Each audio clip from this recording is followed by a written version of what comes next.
Good morning, evening, good afternoon, dear friends, and welcome to the New Energy Advancement Hub, which is Cyprus-based platform for the promotion of the new energy technologies and the whole sustainability agenda. My name is Tatiana Mitrova. I'm director of the New Energy Advancement Hub and also a research fellow at Center on Global Energy Policy at Columbia University.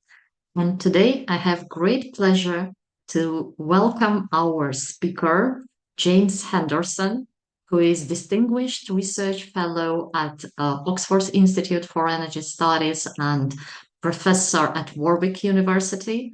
Welcome, Jim.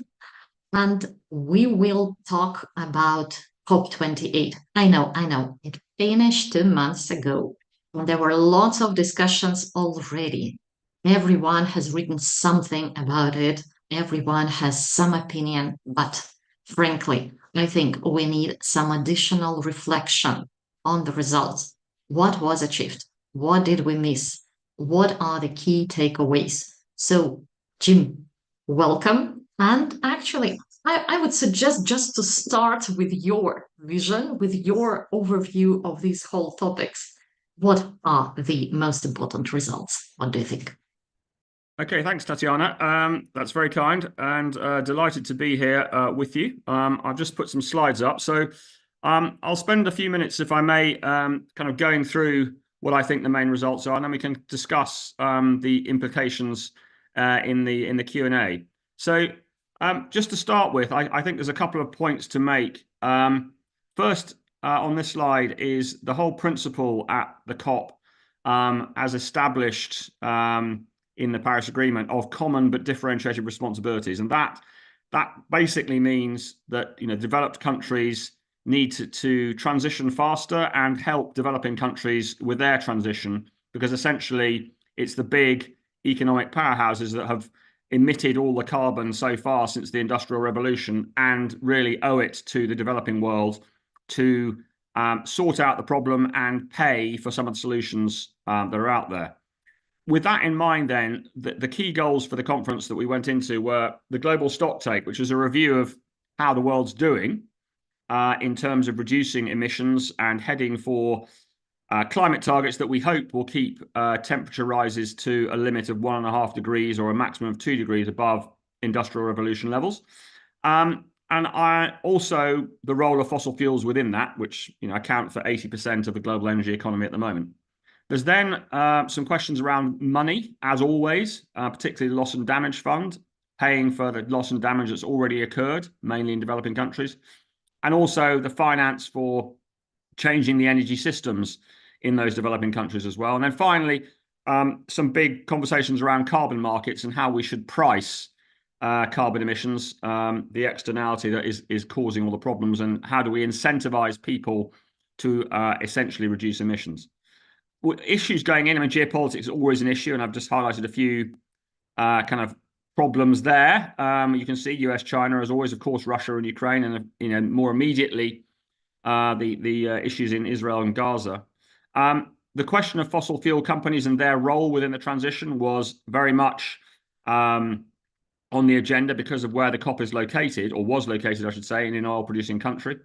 There was a threat. It wasn't fulfilled, obviously, that global South countries would be very upset by the results, both in terms of mitigation and addressing emissions, but also in terms of financing, and could walk out. And then finally, there was a question about whether the communique, which always comes out at the end of these COPs, would be strong enough and would talk about reducing emissions and how to do it in strong enough language. And that was really a theme throughout the COP. Just a bit of background. Why this common but differentiated responsibility? The answer is basically on the left here, who's contributed most to global CO2 emissions. You can see the developed countries, the OECD countries, the US, the EU, really have been the big emitters to date. Obviously, now we're seeing big economic powerhouses like China start to catch up. But basically, the argument is that the problem's being caused by developed countries, so they should pay for the outcomes. Now, one of the issues, of course, is that as we go forward, that picture is starting to change. countries like China and India are starting to catch up, and they are certainly big emitters now. And the question of who should be responsible historically and who should be responsible in terms of their emissions now is something that kind of goes on in a conversation around the COP to decide who should really be paying, who should be helping, and who should be being helped, if you like. The other thing to understand about a COP is that it's kind of a dual track process. You have the main conference going on, the big formal discussions going on, led by the COP presidency and with delegations from the 197, 198 parties to the agreement who come together and thrash out various issues and come up with this final conclusion each year. And then alongside that, there are various pavilions where delegations can, and countries and companies can essentially meet to talk through strategies that they have, that they're encouraging, both in private, in the blue zone, in public, in the green zone, and then at various external venues as well, where they can essentially lobby for their form of transition, debate the different methodologies that are being put out there. And that can feed into the formal process, but it is something that kind of goes on. And that's where most of the 100,000 people who were in Dubai were based. So geopolitics, as I've mentioned already, is pretty critical. And one of the most critical things is the relationship between the world's two biggest emitters, the US and China. And in the past 2 or 3 COPs, the relationship between these two countries has really set the tone for the COP. There are 2 gentlemen, Xie Zhenhua and John Kerry, for China and the US respectively, who have been very active, who are actually quite old friends. And they really, their relationship has underpinned what's been a relatively positive push from both countries, who have managed to put aside their other differences to focus on some of the environmental issues. Now, they don't agree about everything, but there was a meeting in California at a place called Sunnylands before this COP, where essentially they agreed to kind of have at least a mutual understanding about where they were both heading on this, which was, to obviously work to phase down fossil fuels, but to really do that in tandem with increasing renewables development, and also ensuring that economies were not undermined by the process of transition. And so essentially, kind of the 2 big emitters trying to provide some positive momentum for the process at COP, which they continue to do throughout. They were both very present throughout the conference, particularly John Kerry. Now, we started the COP with this presentation of the results of the global stocktake, and we kind of already knew that the outcome was not great. There'd been a sort of a preview in a shortened version, and it's clear, as you can see from the graph, that we're not on target to keep the world from warming to 1.5 degrees or even 2 degrees. We're actually heading for, if everything countries have committed to is fulfilled, somewhere around 2.5 degrees of warming. But if you're a bit more cynical, then closer to 3 degrees of warming. So that was a pretty kind of depressing background and foundation for the negotiations. Having said that, the stocktake also comes up with solutions and discussions.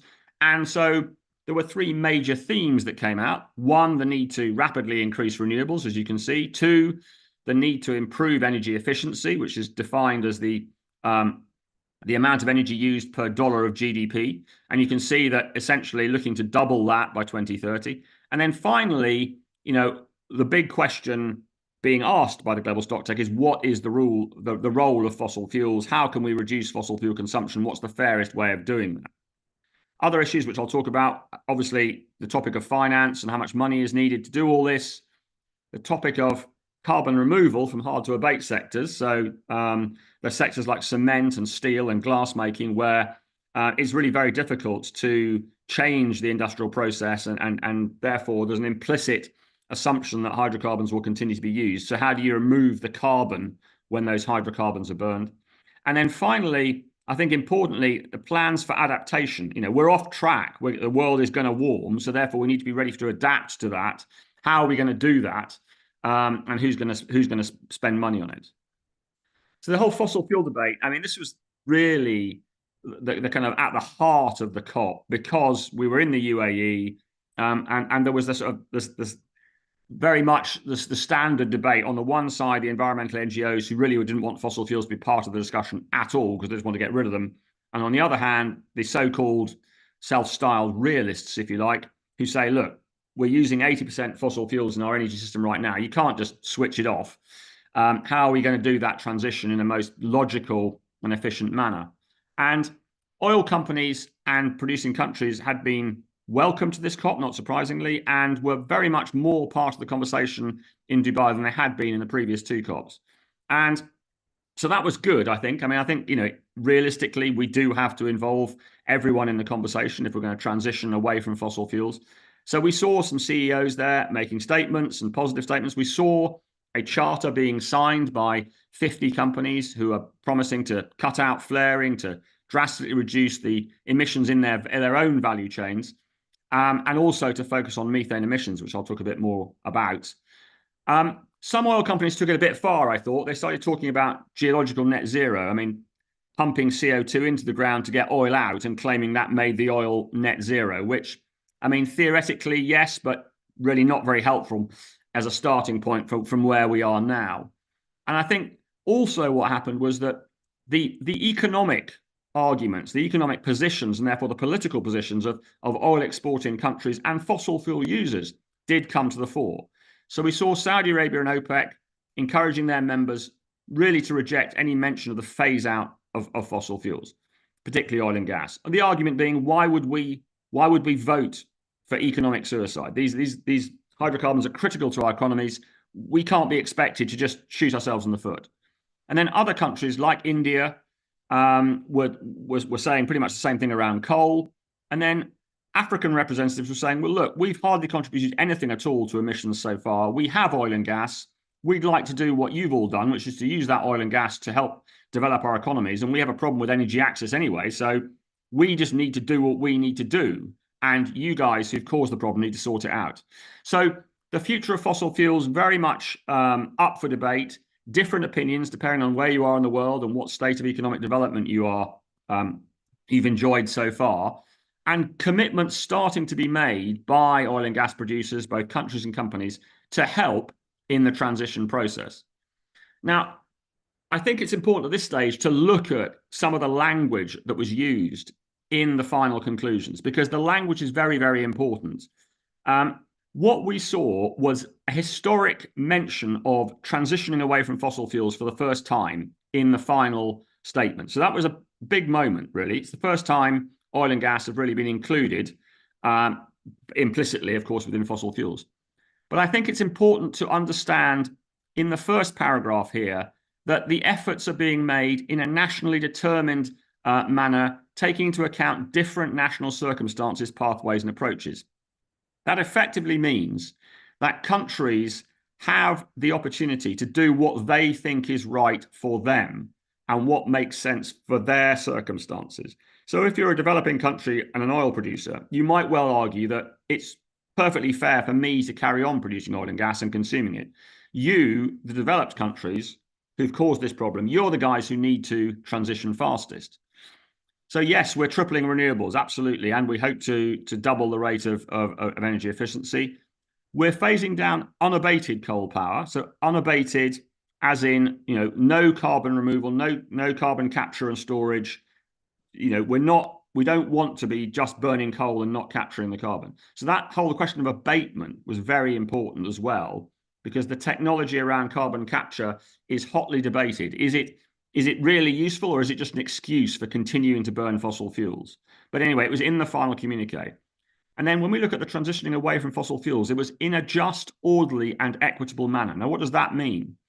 That means that you can take a view on what is just, orderly, and equitable. Again, if you are a developing country, you would say, well, it's equitable, it's fair for me to carry on because I haven't done much production and consumption so far. So I'm going to carry on, and that's just. And what's just also is that you, OECD countries, you're the guys who need to transition away fastest. And by the way, you also need to help me transition away when it comes to my turn. Final 2 points. Recognizing transitional fuels can play a role. What does that mean? Well, that was interpreted as really meaning gas, which is seen as the transitional hydrocarbon. because it's cleaner when you burn it than coal and oil. But actually, it could mean any fuel that a country interprets as being part of its transition. So if you are a coal producer, you might think that might mean, well, I'm going to use coal, hopefully clean coal technology, as part of my transition to accelerate my way to renewables, to act as a backup for renewables until I can provide other forms of storage. So again, open to interpretation. And then finally, fossil fuel subsidies need to be phased out. But which ones?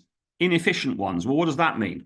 Well, again, open to interpretation. You might argue, if you're a developing country, well, actually, I need to subsidize energy prices because my population can't afford to pay the full price. So it's efficient for me to do that. So again, very much the language needs to be interpreted very, very carefully. I'll speed up a little bit so I don't take too long. Methane emissions were mentioned in the final conclusions and were very much a highlight.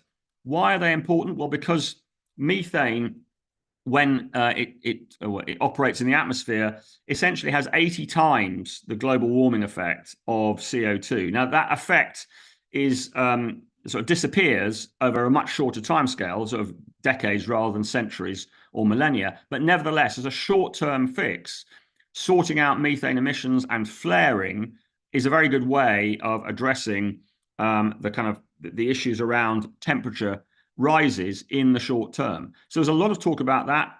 More commitments from countries to sign up to the Global Methane Pledge, companies signing up to cut emissions to near zero as part of their oil and gas charter.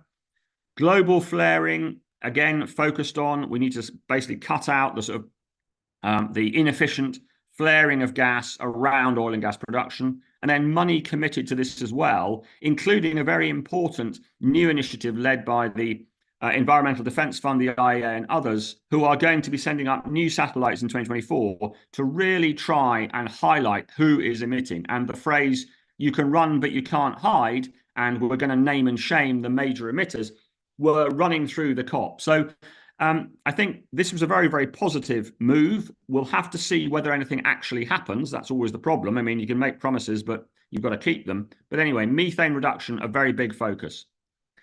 I've mentioned CCS already as part of the whole abatement debate. Although environmental NGOs, many of them do not like carbon capture and storage because they argue it's just a license to carry on producing oil and gas and pretending you're getting rid of the carbon. In fact, in some sectors, it is very, very important. And, those hard to abate sectors I mentioned earlier, it's going to be difficult to remove the use of hydrocarbons from those. And so I think there was a general acceptance that in those hard to abate sectors, it will be critical.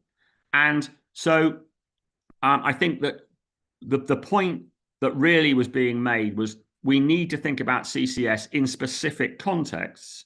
And also, we need to be realistic about how fast we can ramp it up. Now, at the moment, there's only about 40 million tons of carbon storage in the world.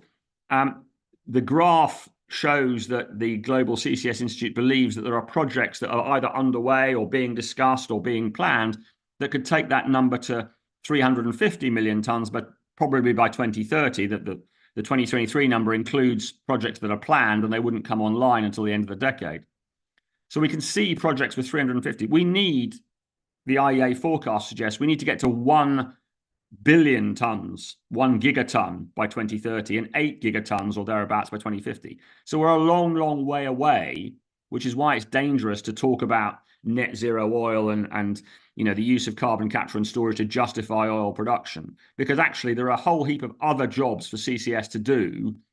And we're a long way away from being able to do those before we even start thinking about net zero oil. So, but the good news, I think, and the realistic news was that carbon capture and storage was accepted as part of the technologies that are needed to solve the problems. Now, loss and damage and finance. Loss and damage was something that's been discussed in the last two COPs. And essentially, it is the developing countries saying, we're already suffering, we're already having to pay for losing land, drought, impact of storms and floods, and we need help from the developed world to pay for this, because basically the argument is ultimately you're responsible because you emitted the CO2 that's causing these problems. So the Loss and Damage Fund has been a big topic of discussion, a major push from the global south, if I can call it that, the developing countries.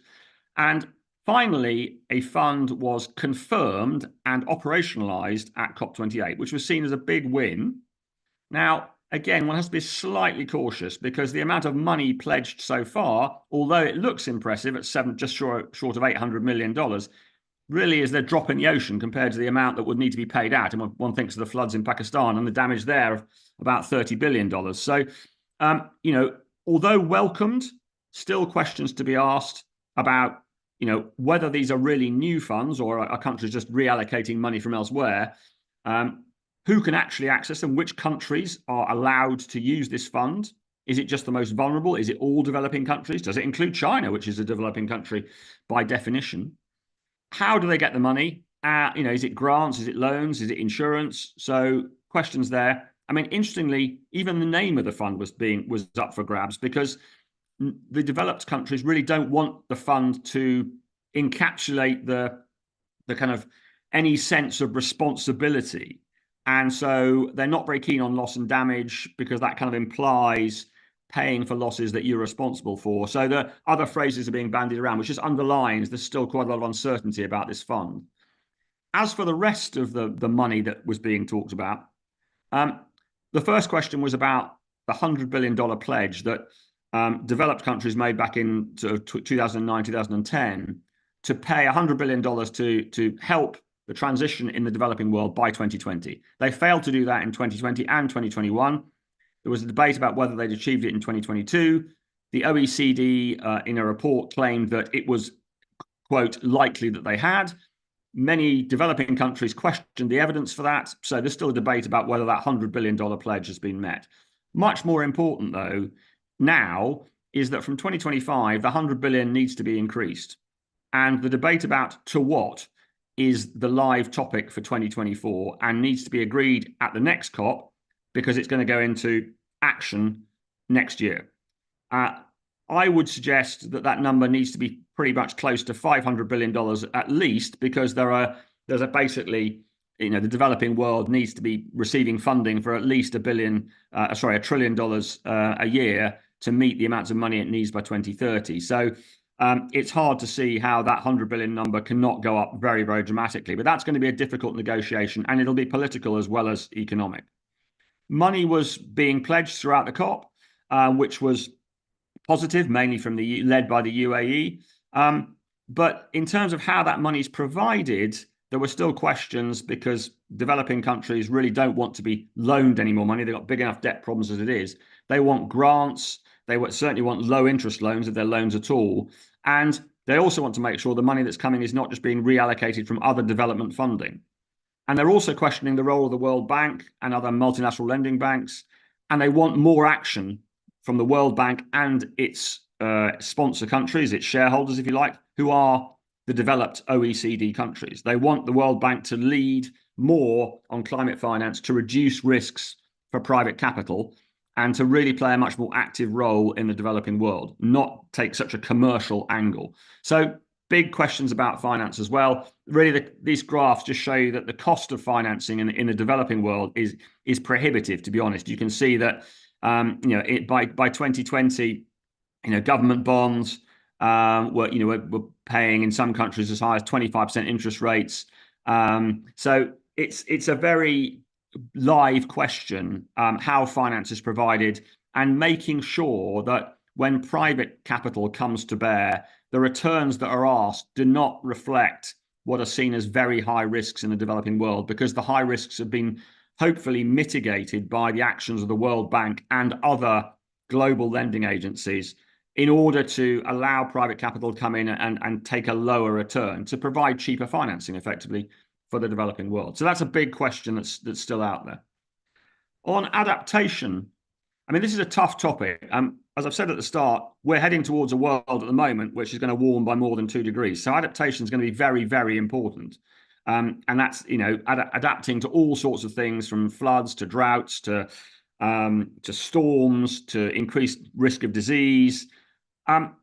But it's a very different topic because it means something different to everywhere you go. Some countries are obviously not exposed to drought, but they are exposed to flood, and vice versa. So the conversation is more difficult, and also money spent on adaptation doesn't tend to generate an immediate return. It's not like you're investing in an asset that's going to make something or do something. You're basically protecting against a potential threat. And so it's more of a kind of insurance-based topic. So how much money is being pledged? Well, at the moment, the pledge was from 2019 at 20 billion, and then there was a promise to double that. So the assumption is it's currently around $40 billion of money to be pledged for adaptation in the developing world. But actually, estimates suggest that the amounts of money needed could be 10 times that. And so there is definitely this concern that not enough focus is being placed on adaptation. Now, at this COP, the global goal on adaptation was discussed at some length. And in the final communique, there were finally some words which set targets for 2030 around making sure there are early warning systems, making sure that planning has been done, monitoring the implementation of plans, and generally seeing how we're doing and keeping a scorecard, if you like, of how we're doing on adaptation as we go forward. So there is more focus on this, but I think it's going to become increasingly important as it becomes more and more obvious that we're not going to meet the temperature targets that we've set ourselves, and therefore adaptation is going to become more and more critical and potentially much more geopolitically sensitive, because if we don't adapt, then the outcomes could be pretty dramatic. A couple more things briefly. I mentioned carbon markets at the start. A big argument around the transition is that until you price the cost of the externality, you can't really justify the economics of a lot of the things that you're doing. So until you price carbon and say, if you emit carbon, you're going to have to pay X dollars a ton, then there's no incentive to go and avoid that X dollars a ton by doing something else. Now, Article 6 was an attempt to really define the price of carbon offsets and how different countries can do deals essentially to fund offsetting or mitigation investments in different countries. So developed countries funding projects in developing countries, and somehow being able to account for that as a carbon offset against their own emissions. And Article 6 has been all about trying to do that in a context where the voluntary carbon market, the market for carbon offsets, has really been hit very badly by a lack of confidence driven by some scandals around what investments have really been made and really whether the projects are doing the jobs they've said they're meant to be doing. So unfortunately, this COP didn't resolve many of those problems. There was kind of a rollover. There wasn't really much announced on Article 6. So that's a disappointment. And then on carbon emission taxes and prices, this pricing of the externalities, I mean, there are various carbon taxes around the world. The most kind of prominent, if you like, is the one in the EU.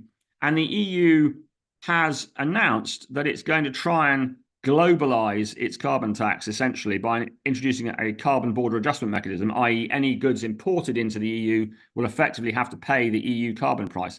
Now that has a lot of logic behind it commercially and even environmentally, but it's caused a lot of issues with particularly developing countries, arguing that it's a protectionist measure, that it's forcing them to pay a carbon price that they shouldn't have to pay because that's not just. So the EU CBAM has caused quite a lot of controversy. The US had an alternative energy transition accelerator, which would allow companies to fund renewable energy in developing countries, which was a more positive step forward. But again, this whole question of carbon taxes is very much being left open.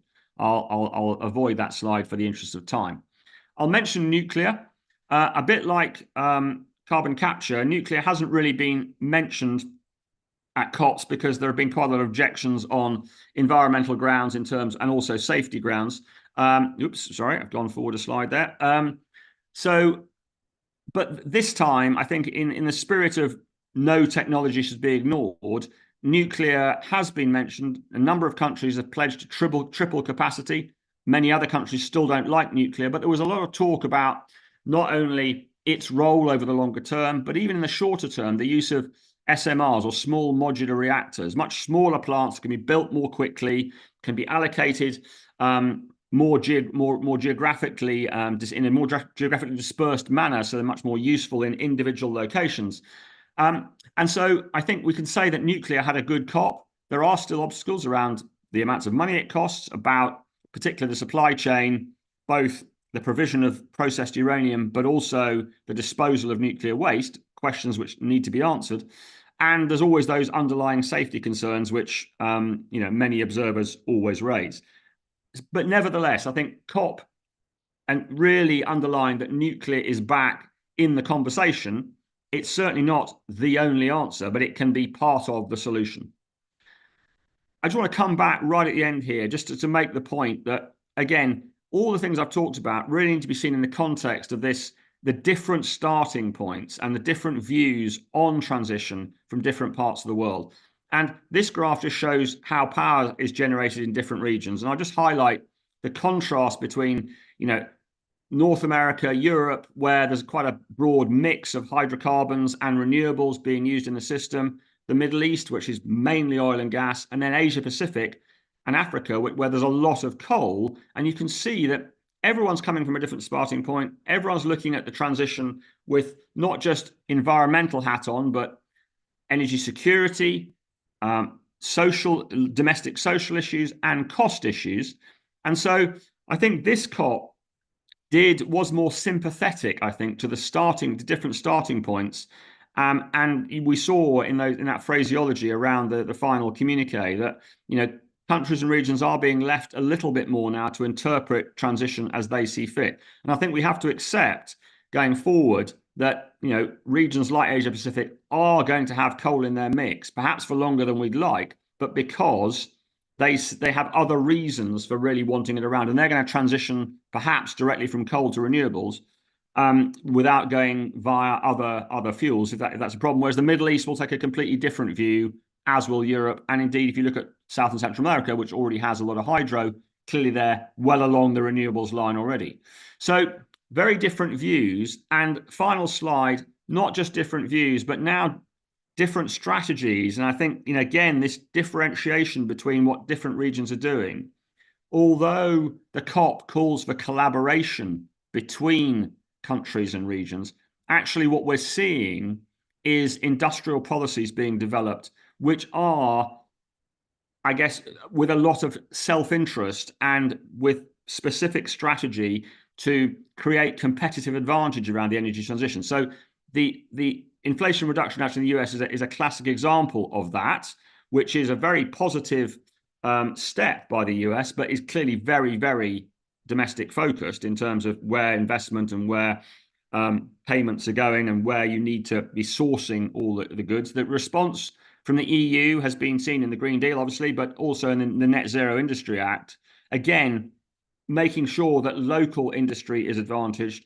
We've got China's overall industrial policy run, of course, by the government, but seeing China and Chinese industry very much at the heart for security measures as well as for environmental. And then finally, an example of an alternative fossil fuel strategy from Saudi Arabia based around circular carbon economy. So still very much seeing hydrocarbons as part of it, but bringing in carbon capture, storage, and general recycling of carbon around the energy system. So these different strategies emerging.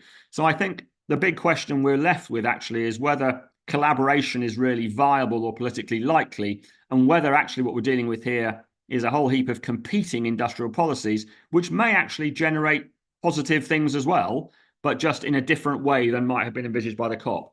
So that's been about half an hour, 35 minutes. So I'll stop there, but very happy to answer any questions and to have a good discussion. Thanks, Tatiana.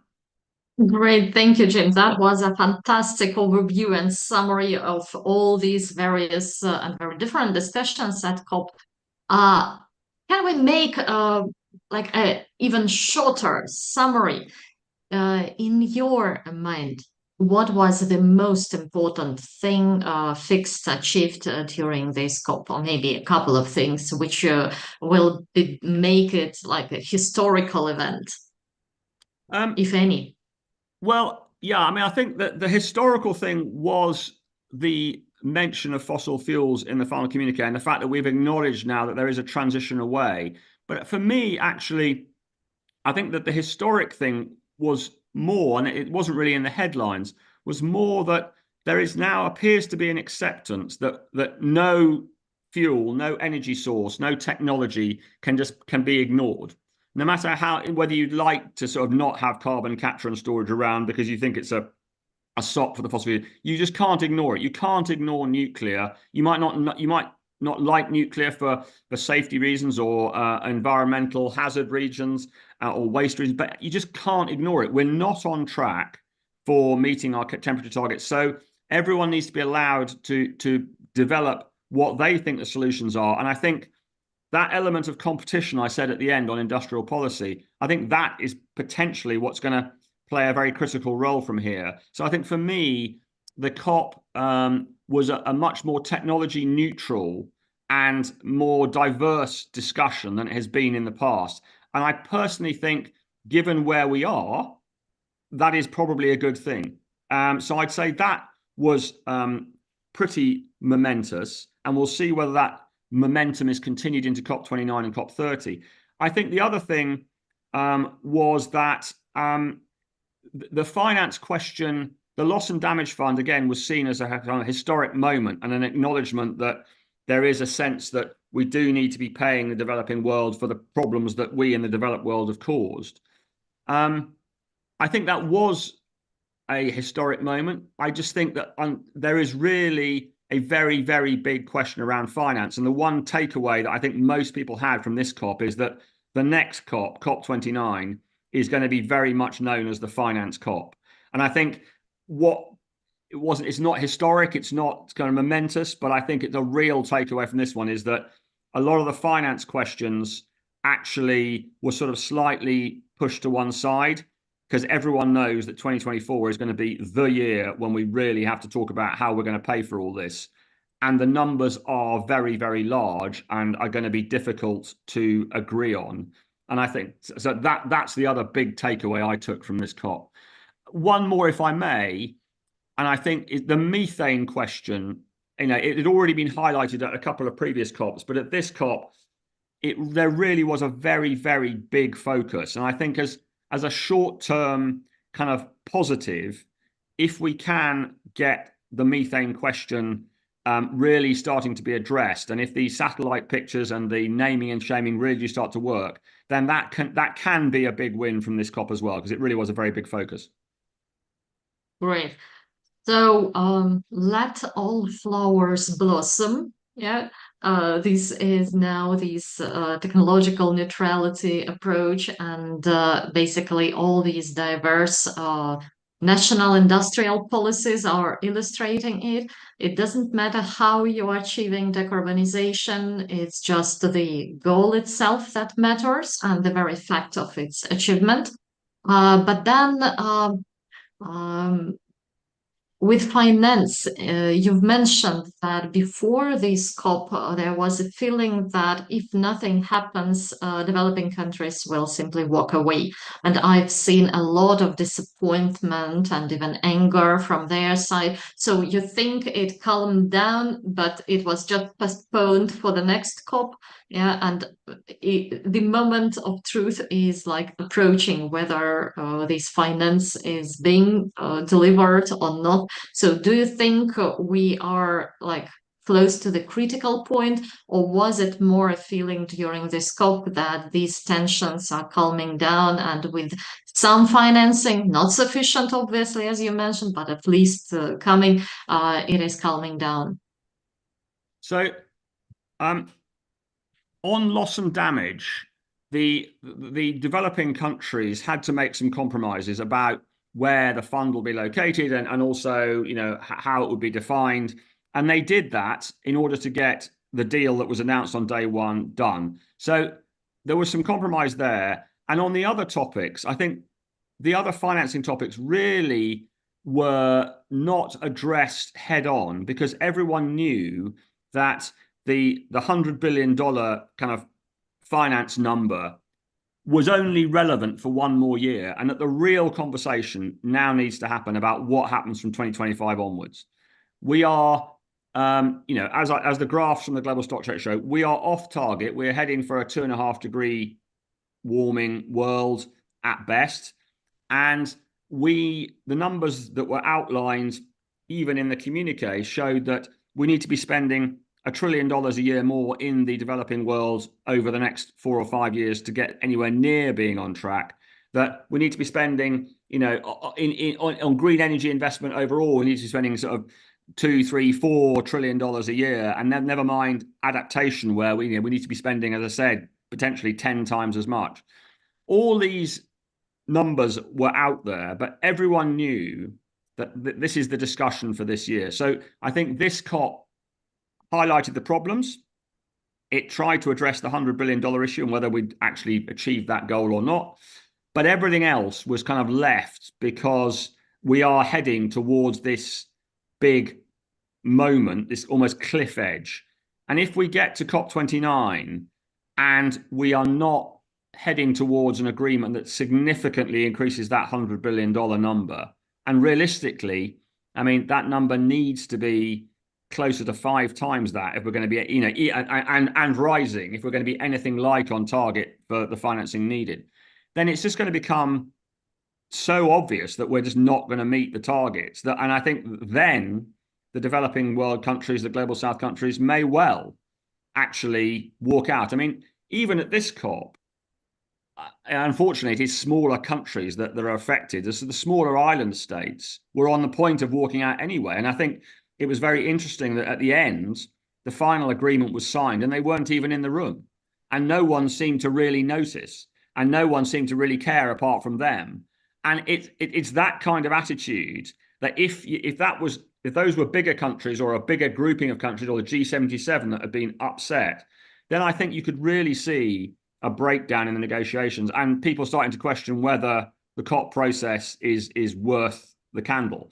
So I think this year is a big year because as soon as you get down to talking about money, that's where things get serious. And I think, to answer your question, I think the money question at COP28 was slightly put to one side because everyone knows 2024 is such a massive year when it comes to negotiations. Yeah, and 2024 is also a year of elections all over the world, so negotiations will become even more difficult, I'm afraid. I wanted also to pick up on adaptation topic. Because for many years there was this feeling, let's focus on mitigation and it will allow us to avoid adaptation discussion. Now it's becoming obvious, okay, we are not managing to, and adaptation every year, the expenses are growing and the technologies are needed and early warning mechanisms are urgently needed in many countries. So my question is, do you see this change in the perception, like between mitigation and adaptation funding allocation? Or is it still like an old paradigm when climate crisis seem to be something far away, not today, not even tomorrow, not after tomorrow, so that we can wait and see? So I think that that's a very good question. And I think we're certainly not at a point where adaptation has the same priority as mitigation, for sure. I think the fact that the discussion around the global goal on adaptation took more of a front seat this time, and there were some specific mentions of it in the final communique, shows you that people are thinking about this stuff. The difficulty is that in the negotiations, there are so many different forms of adaptation. And when it comes to mitigation, it's fairly clear what we're talking about. We're talking about greater use of renewables. We're talking about carbon capture and storage and various other forms of carbon removal for hard to abate sectors. It's a fairly clear plan that everyone is adhering to with adaptations according to their own national circumstances. But we all know where we're going. With adaptation, it's completely different in different parts of the world. So everyone in the room is talking about multiple different things that could be happening and we need to be adapted to. And so finding the money to allocate just to adaptation is very, very difficult.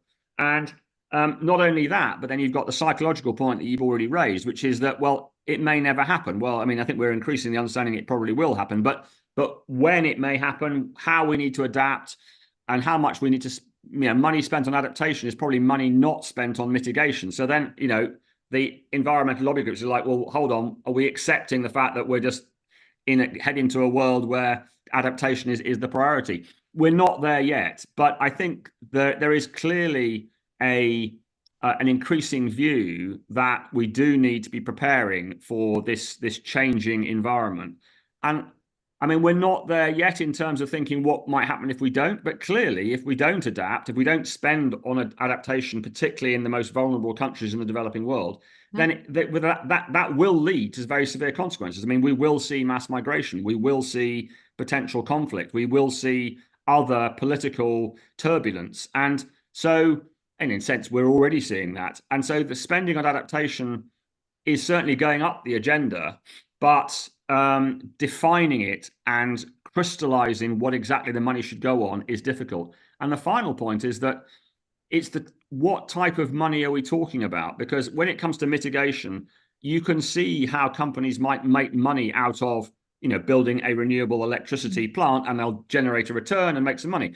If you're building flood defenses, where's your return? Where's your investment return? So it's difficult to get private capital involved. I mean, the one positive was the discussion around how insurance companies might get involved in this, because for them, at least, there is some economic incentive to prevent some of the disasters they might have to pay out for. So I think there is a debate around that, but you were really talking about here about public money being spent, and that's a lot more difficult to allocate. So, I mean, I think, at least we took a step forward because adaptation got a bit more priority, but it's still very much the kind of the small child, if you like, relative to the elder brethren, which is mitigation. So very, very much needing to grow up some more, I think. I see. A few more words about fossil fuels.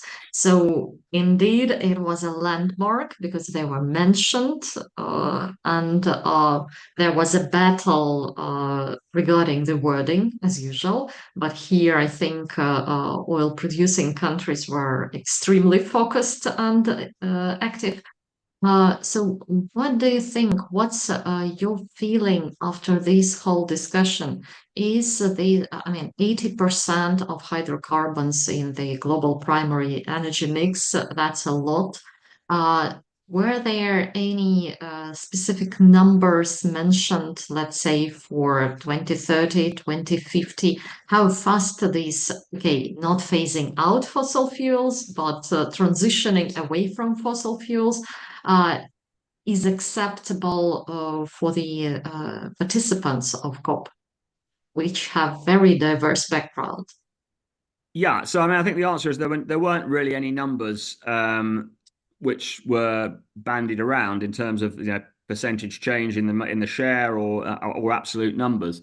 I think the debate was really to get fossil fuels kind of mentioned to start with, and to get them, that acceptance that we do need to transition away. But the pace of that transition was not really a major topic in terms of the detail. I think my takeaway from the discussions was that fossil fuel companies and producing countries and even consumers were very happy that the discussion was going on, because they feel that it's a much more realistic discussion if they are involved, because we're dealing with the energy system that we currently have and how we move to something else, not just about what we'd like to achieve in the future, but how we actually get there. So that was positive. I think the big risk is that the lack of definition around the transition away from fossil fuels leads to complacency that, okay, we've mentioned it now, that's fine, we all know we're trying to get rid of it, but actually nothing really happens. And my takeaway from two takeaways from this COP. One, the oil and gas companies who signed their decarbonisation charter and the oil and gas producing countries that have joined the methane pledge, for example, they all now, having been welcomed back into the fold and part of the discussion, they now have an obligation to perform.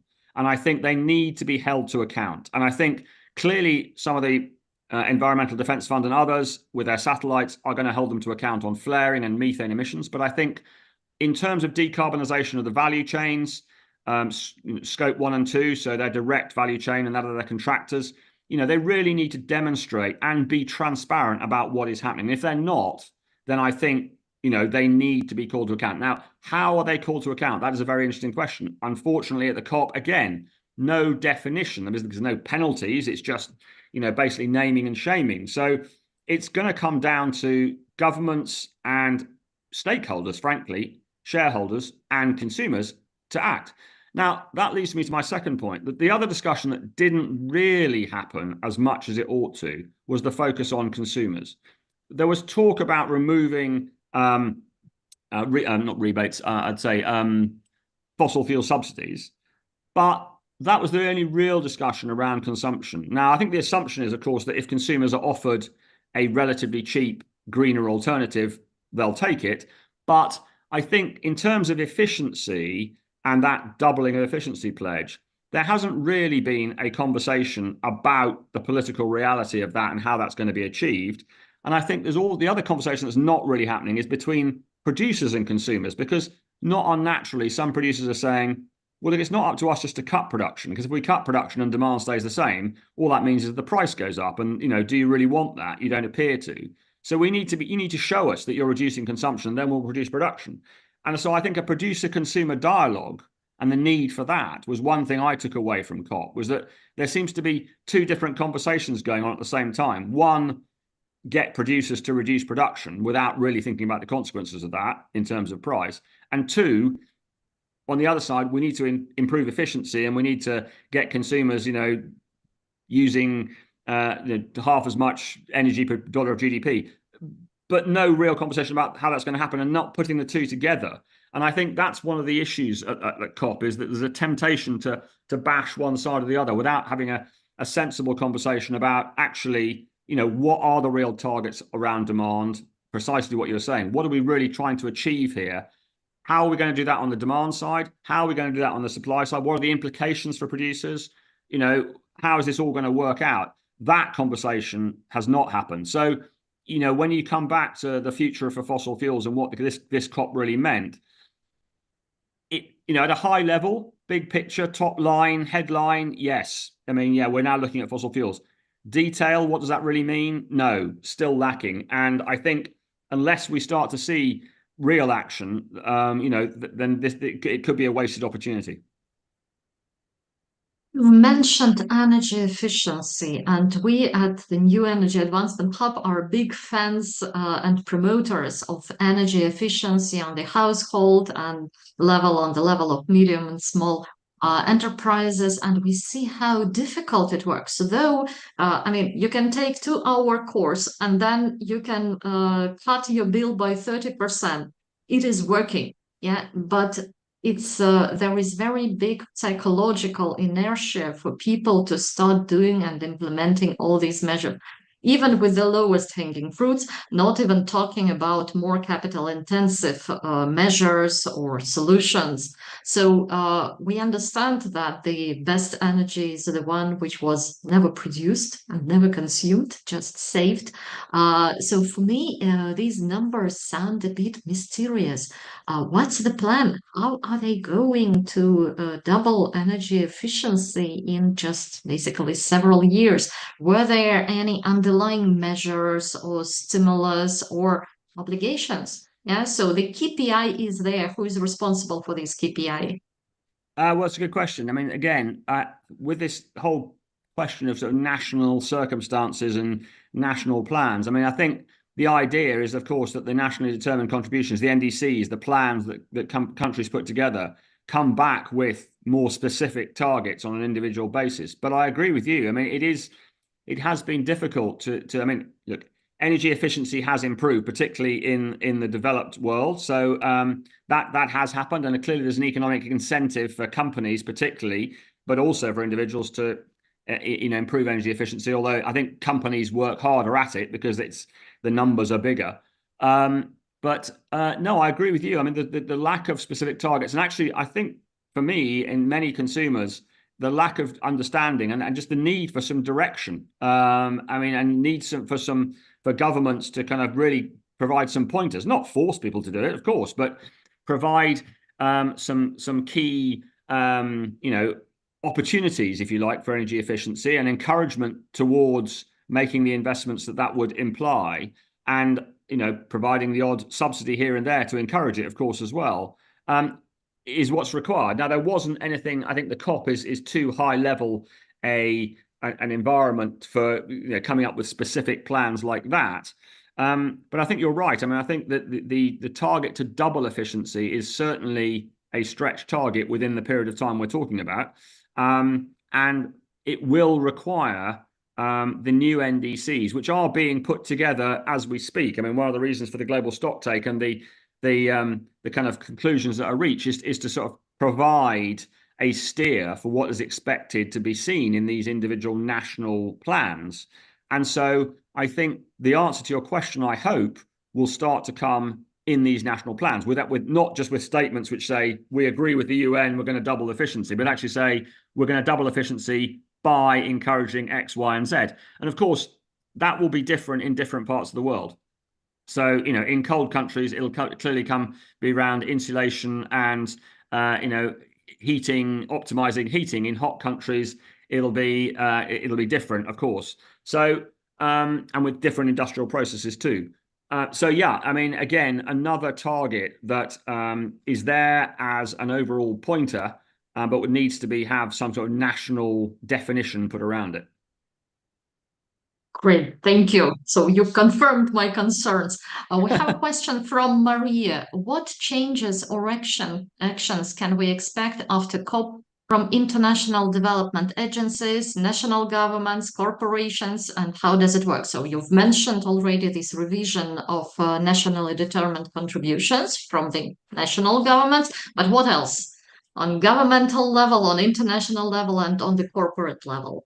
So I think the development agencies have essentially, I mean, if I can include the World Bank, the IMF in this, I mean, I think they have been tasked with going away and really rethinking their climate finance strategies. So the World Bank has promised to up the amount of climate finance in its portfolio from 35 to 45%. And I think really it's been told, and it's up to the shareholders really, who are the OECD countries who finance the World Bank, to actually force this to happen. But it's been told that it needs to really think about how it goes around about addressing the key risks which will allow private capital to move more rapidly. I mean, all this money we're talking about is not just going to come from public funds, it's going to come from private investment. But private investment demands a return, and it demands a return relative to the risk that it has to take. So in the developing world, the risks are generally perceived as higher for all sorts of reasons, both commercial, governance, and political.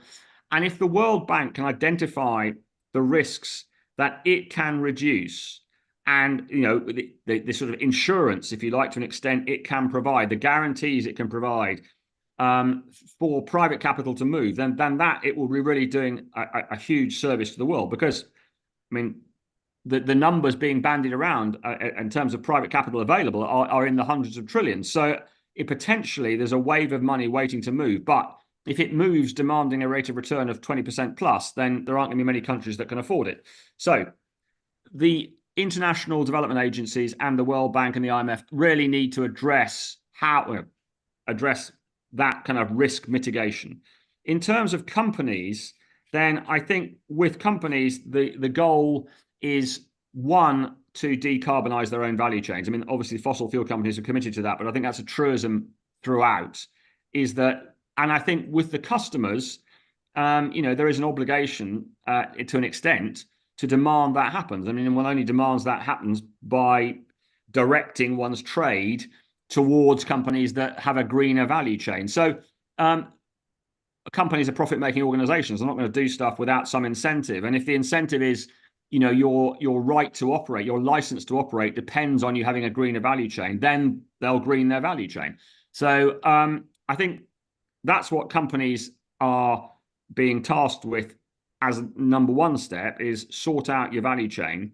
And then I think the opportunity as a result of this COP is now there, and as a result of the incentives being offered by various industrial policies, to actually get on with developing the technologies that we need to see developed on a commercial scale. So I didn't mention it in the slides, but I mean, the IRA, the US Inflation Reduction Act, has really incentivized, with direct payments for reduction of carbon, the development of CCS.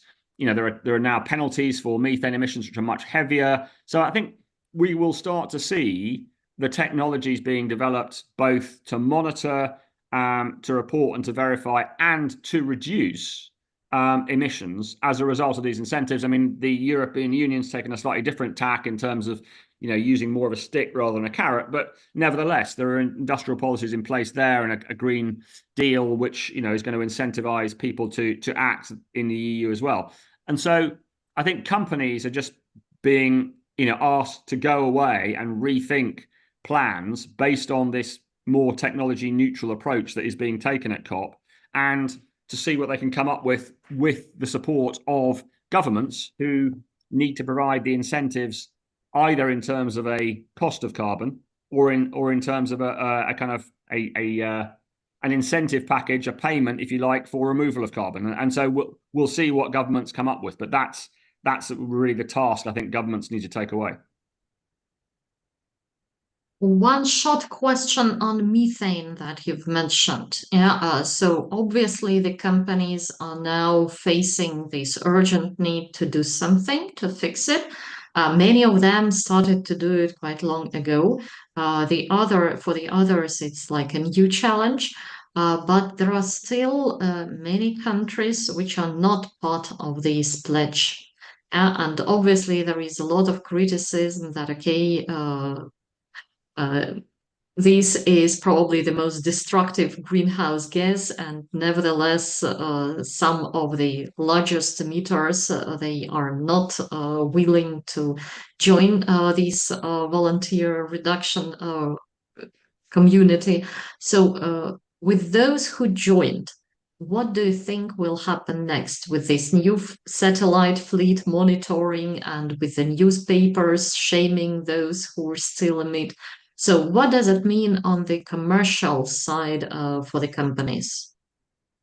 So again, it will come down to, it will come down to whether they are forced to do this because it's part of their license to operate. The IEA in its analysis identified, at least 50 or 60% of methane emissions that can be, that essentially there's value in then selling the methane that you would otherwise have emitted. So, that it's not like a huge cost burden for a number of companies. The returns on the investment are not as high as the returns on developing new oil and gas fields. And that's part of the problem, is that when you're optimizing your portfolio, methane reduction and stopping methane emissions doesn't rank very highly in terms of investment returns. So clearly it needs to be made part of, either there needs to be a penalty, or it needs to be part of a portfolio of things that are about your license to operate in a country. So I think either there needs to be an incentive or there needs to be a penalty which forces companies to act. And when they do act, actually it won't be, there could even be a net negative cost, because selling the methane will be then an option. So in terms of the naming and shaming, though, I think that again, the risk here is that the naming and shaming just doesn't work.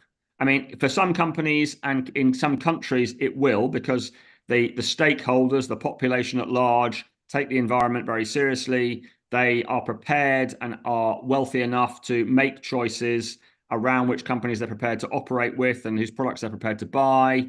And they may even be able to prepare to pay a premium for a greener product. In other countries, it won't work at all. In terms of methane emissions, there are plenty of examples that I've seen where, countries or companies have been named and shamed, and they just deny it. They just say, no, you're wrong, your data's wrong. And you say, well, look, there's the picture, there's the satellite picture, there's the flare, no, I'm sorry, no, our picture shows something completely different. So again, the naming and shaming element is fine, and it can obviously have an impact, but I think it may come down to the fact that there will need to be more specific penalties. And this is where things like the European Union's CBAM come in. CBAM is not directed at methane emissions, but there is also a methane emissions strategy. And we could see importing countries start to impose taxes based on the emissions from a value chain for a product, whether that be CO2, methane, or any other greenhouse gas emission. And if that starts to happen, then there is clearly an economic incentive to act. The problem with that, as the EU are discovering, is, one, they're being accused of protectionism. Now, they may or may not be breaking WTO rules. They argue they're not breaking WTO rules. But irrespective of that, what you're doing with a CBAM is you're penalizing everyone who's importing goods into your country, whether they be a developed country or a developing country. And the developing countries argue, well, that's not just, because hold on, you're the guys who've caused this problem, and you're now asking us to pay your carbon tax. So hold on, that just doesn't work. And then you're asking us to have a carbon tax in our country, but that's the whole point of this, is that we're not the ones who should be having the carbon tax, it's you. So that these incentives and how they work and where they work and who should be paying, these are very difficult questions, and they cover not just the economics and the environmental issues, but the justice issues as well. And so I think that with the, coming back to your question about methane emissions, I think that naming and shaming will certainly have an impact, particularly on companies based in, the developed world and, OECD countries, Europe, the US, where shareholders and stakeholders can take and probably will take action, and governments may well step in and start penalizing. But in other countries, particularly the ones that haven't signed up to the pledge, well, they'll just ignore it completely. And even those that have may well argue about, even if they agree with the data, whether they should be a priority here or whether other countries should move first. And, so I think particularly, for example, the US here needs to set an example. I mean, the flaring out of the shale gas fields and out of the major producing regions in the US from small companies and big companies is fairly obvious on the map of emissions that you see from the satellites. And I think if other countries are going to be expected to act, then the US is going to have to act first. Now, it has introduced penalties, and it does appear to be going down that road, so that's good. And I think the more it goes down that road, the better. And indeed, the same is true for Europe as well. So we'll see. Fingers crossed. But naming and shaming is never the strongest kind of way forward. Jim, we are approaching to the end of our discussion, but I still have a few questions. So let's go through them really very quickly. First question, are there any new developments in terms of systemically splitting the finances between mitigation and adaptation measures? We've talked about it, so any formal decision on that? No, not really. I mean, there is adaptation. Well, there's an adaptation finance pledge, which it is split in terms of 40 billion is meant to be committed to adaptation, and mitigation is. But even the $100 billion, no. I mean, the formality in terms of a definitive split, no. But adaptation has been identified as something that definitely needs money, and a round number of $40 billion has been allocated to adaptation. Mm-hmm. Then another question. There are talks about developing countries going more with modular renewable energy generating systems in transitioning period, rather than using centralized based grid supplies. Is this feasible? I mean, it's feasible, yes, and it may be a solution for some countries. It's not going to solve the overall problem, because it can help solve an energy access problem, and it can certainly help reduce the burning of biomass in certain areas. But the overarching problem is normally the grid-based power systems, which are normally hydrocarbon fueled. So I think you need a combination of the two is the answer. So yes, the kind of the localized power systems can certainly help, absolutely, when there's no grid connection and when there's an opportunity, as I say, to reduce biomass burning. But the bigger problem is the grid system. Mm-hmm. And the next question, assuming that the green climate funds are immediately bumped up significantly, how prepared are the LDCs and SIDS to utilize the finances? Are these project portfolios already in place? Okay, the money are allocated, so who is going to? That's a great question. That's a great question. It's one of the pushbacks that always comes back, which is the money's there, but we don't see the investable projects. And so I think the question is, what's an investable project? So the argument would be, no, there aren't enough investable projects. There are projects out there, whether they're really ready to take the money, whether investors and banks really want to put money behind them because of the risks involved. And is a moot point. So no, it's a good question and it's a good challenge, which is, even if the money is there, what's it gonna pay for? I think there's lots and lots of opportunities, but in terms of allocating the money, there'd be lots of work to be done to make sure the money flows to real investable, sensible projects that really optimize the situation. So yeah, it's not like there's a big list of projects that the money would just go straight to. There'd be work to be done to develop the planning as well. I see. So yeah, it looks like a very bumpy road ahead, from all points of view, from all dimensions, right?